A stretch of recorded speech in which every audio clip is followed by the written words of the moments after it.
A common factor that's been coming up that I've been noticing in my own reality is conflict or uncomfortable information coming up with relationships, and this clearing that wants to take place and energy that wants to move. And at the same time, what's also happening is a coming together with other relationships and feeling a newfound ease with other relationships. And we might also be getting, just generally speaking, perhaps not even with anyone in specifically or in particular, we might also be feeling that we're sensing and picking up on things that don't belong. And as we have been changing, and a lot have been changing with our reality, especially during Virgo season, there's this twofold thing happening where it's also we're noticing what's melting away, what's fading out, and what no longer belongs.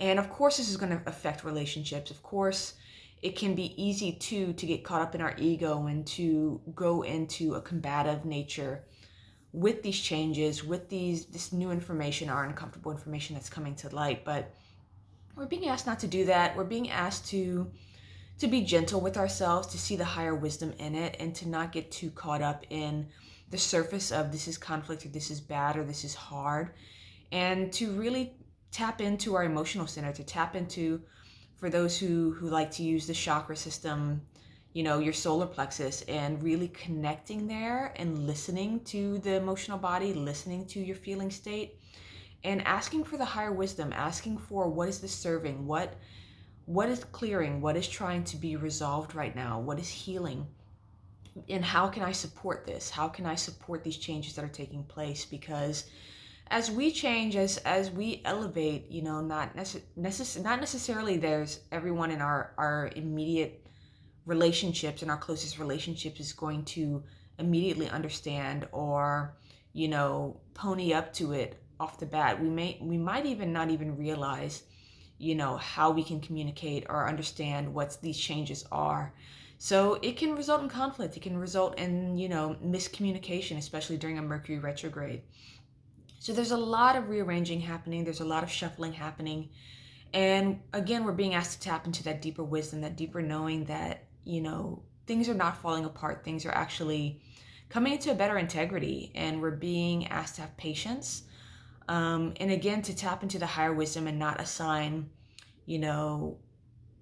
hurtful or counterproductive definitions to our experiences, and to, again, ask it questions, ask it what it's trying to show us, and how we can actually participate, and how we can move this process forward in a loving and wise way.